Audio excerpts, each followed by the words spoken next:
Hello everyone, this is Showtime 112. My initial thoughts were that I wasn't going to do any reenactments of the current conflict in Ukraine until we have some detailed and reliable information.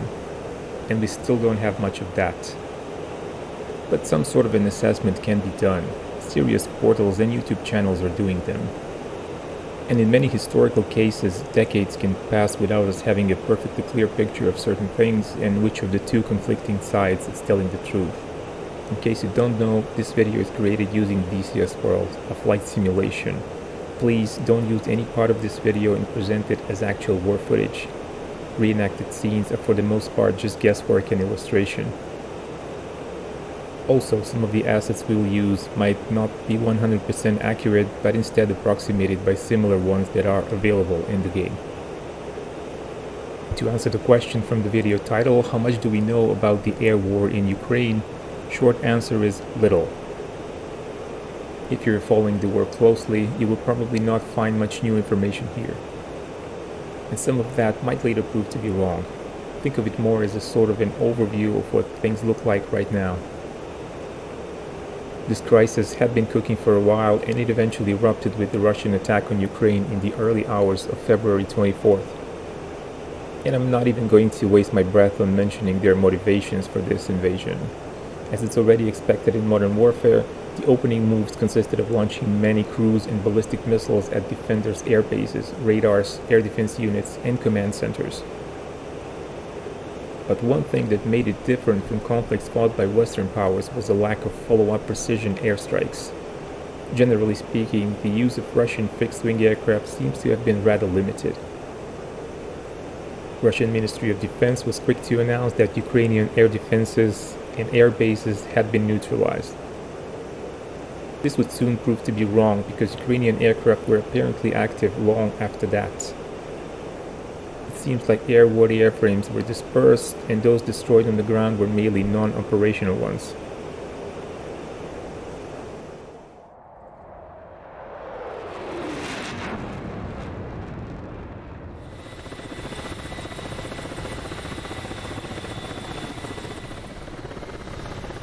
One of the most interesting details of the opening stages was a massive Russian helicopter assault on Hostomel airport near Kiev. According to Russians, about 200 helicopters were employed. Even if that number is exaggerated, it was nevertheless a massive operation, and video footage soon became available online. Ukrainian side claimed 5 or 6 helicopters shot down during that operation, including 3 Kamov Ka-52s. Footage of Ukrainian soldiers launching Igla missiles and hitting 2 helicopters over water appeared a couple of days later. One of the helicopters crashed in the water. It was probably a Mi-8. The other one could be the Ka-52 that force landed and was later abandoned by the crew. On March the 2nd, Russian media reported that Colonel Ruslan Rudnev, a Ka-52 pilot, was killed during the Hostomel assault. As reported by Serbian aviation portal Tango 6, Rudnev was posthumously decorated by the president.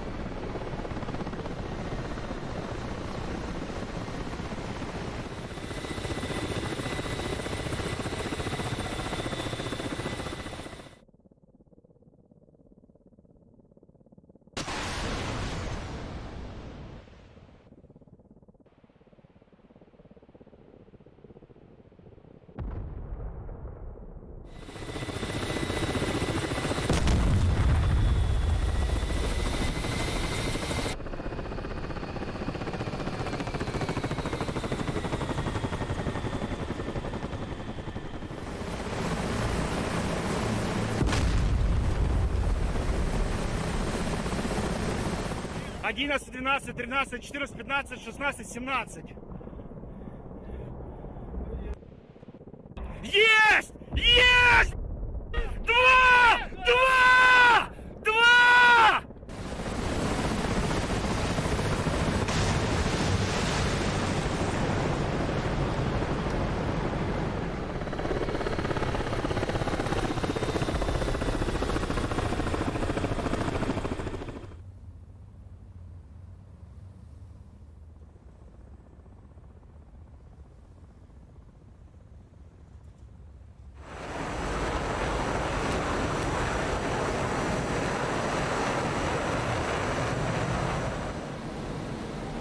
It seems that Ukrainian MiG-29s were active during the assault as well, attempting to attack the helicopters.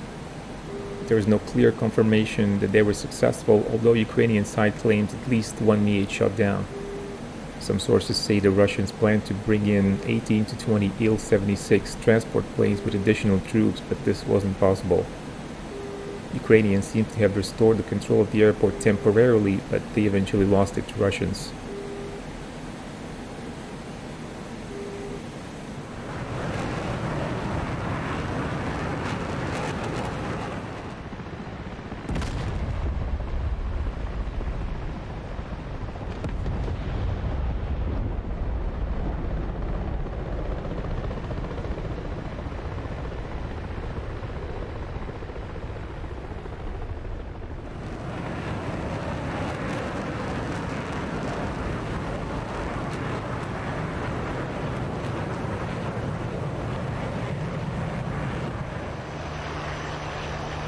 Furthermore, two Antonov An-26 transport airplanes crashed, one Russian and one Ukrainian. Russians explained their loss by a technical malfunction. The Ukrainian Antonov crashed southeast of Kiev, but it remains unclear what caused the crash.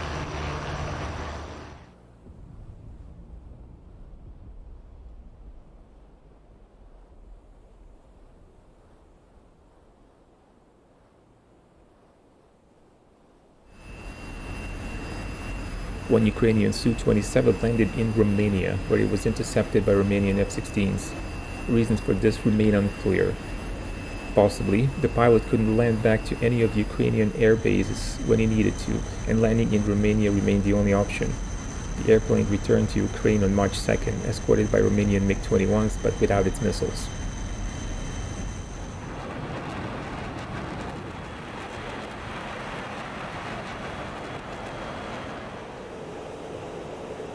Day 2 saw more activity by the Ukrainian Air Force.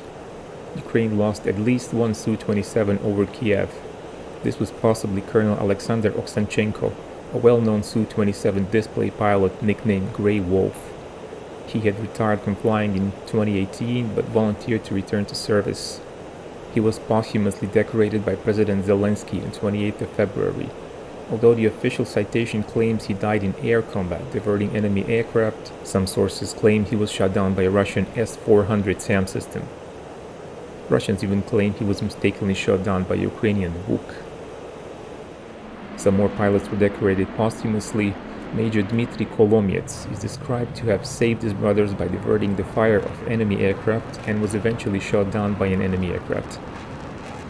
No details about what type he was flying were given. Russian MOD did claim two Ukrainian Su-27 shot down, but also without giving specific details. One of those could have been Kolomyets. This is the clearest indication of an air-to-air kill for one of the fighter pilots in the conflict so far. A few days later, another Ukrainian Su-27 pilot was admittedly lost in combat. That was Major Stepan Choban, who was decorated by President Zelensky for distracting enemy aircraft over Kropivnitsky in central Ukraine. No other details are known so far.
Day 2 saw the birth of a legend. Social networks started to circulate reports of a heroic Ukrainian fighter pilot who had shot down as many as 6 Russian aircraft in his MiG-29 in a single day. Those supposedly included 2 Su-35s, 1 Su-27, 1 MiG-29, and 2 Su-25s. The number of claims later rose to 10, according to some. Is the story real, or is it just an urban legend? Serious analysts believe it's an urban legend.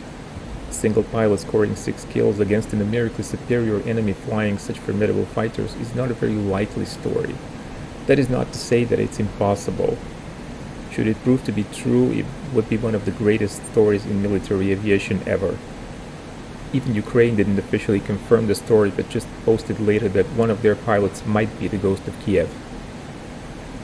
Also, the viral video supposedly showing the Ghost of Kiev shooting down a Russian fighter turned out to be DCS World footage. But the story is without a doubt a great morale booster for the defenders. And it is quite possible that it's based on some elements of truth. Some Ukrainian pilots probably scored extra kills. And as we shall see later, one Ukrainian pilot seems to have been credited with 3 kills, but against different aircraft.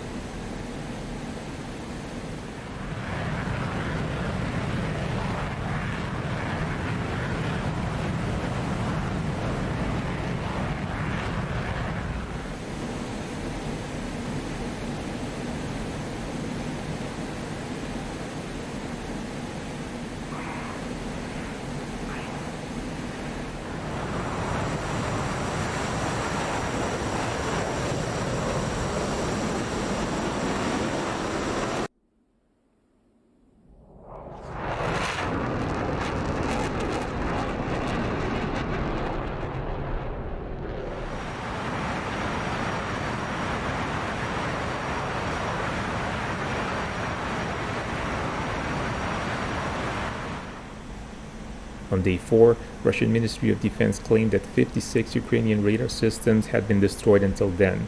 Even if the number was true, this wouldn't be anywhere near to all such systems in Ukrainian possession. There was also a claim number of 58 destroyed surface-to-air systems, which again is just a fraction of what Ukrainian forces have, even without manpads. This time, Russian claims of having completely neutralized the Ukrainian Air Force and anti-aircraft defense were proven to be wrong by Russians themselves. Ukrainian Air Force was definitely flying on Saturday 26th of February when it seems that one of 2 Su-25s were shot down in the Kherson region. They apparently belonged to 299th Tactical Aviation Brigade from Kulbakino.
As for Ukrainian claims during the same period, they claimed 27 enemy airplanes and 26 helicopters shot down.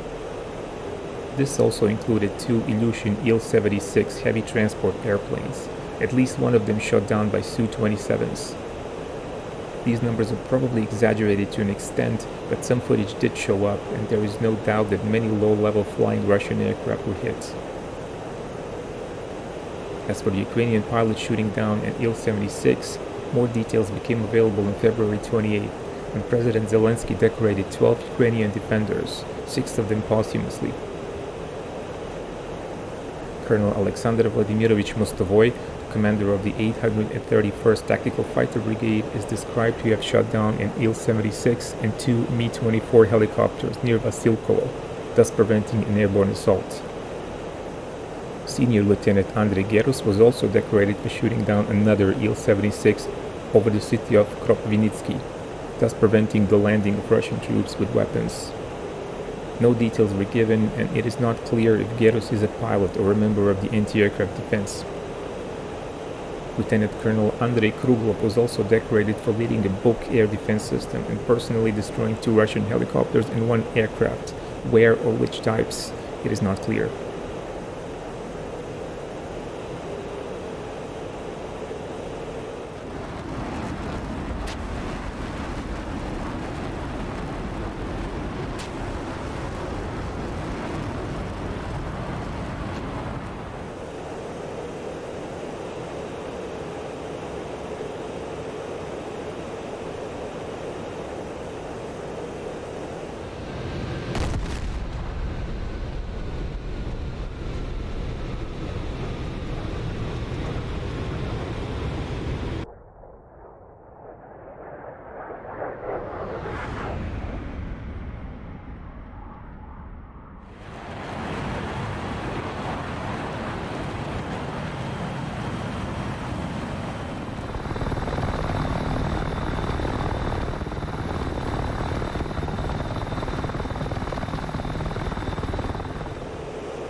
Ukrainians also published a video of their Bayraktar drones destroying Russian equipment.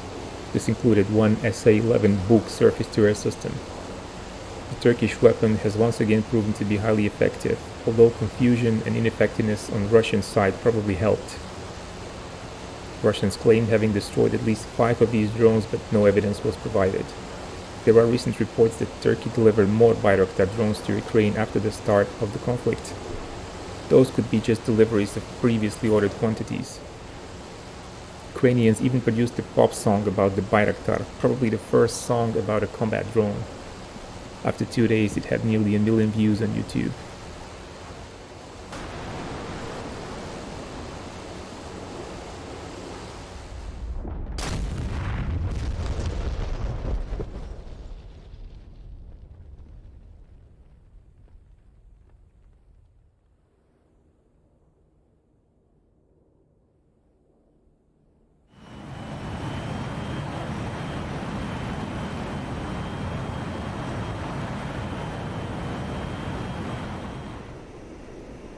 As this video is produced, one of the most interesting questions seems to be a relatively low-key involvement of Russian fixed-wing aviation. Helicopters apparently saw extensive use, but Russian fighters and fighter bombers could have been employed much more. This is probably a reason why Ukrainian aircraft kept flying throughout the conflict, despite their numerical and technological inferiority.